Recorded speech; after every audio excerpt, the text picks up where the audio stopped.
για YouTube.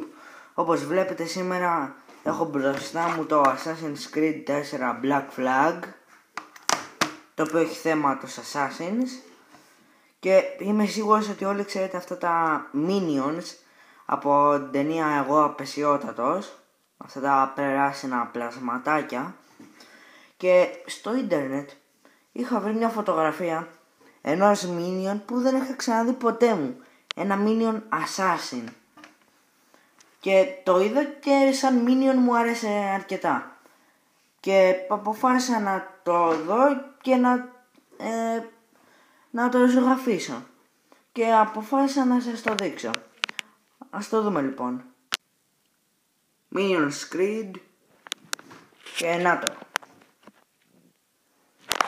Έχει τις μπότες, τα μαχαίρια, τη ζώνη με το σήμα, αλλά γράφει γκρου αυτά αντί για Assassin, και φυσικά το κίτρινο του χρώμα με την κουκούλα. Ας το συγκρίνουμε λίγο με το Assassin's Creed 4 Black Flag και ας δούμε αν έχουν καμιά ομοιότητα. Να το. Εδώ πέρα.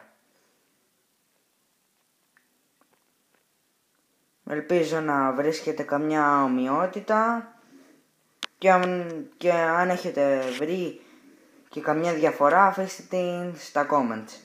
Ευχαριστώ που παρακολουθήσατε. Γεια σας.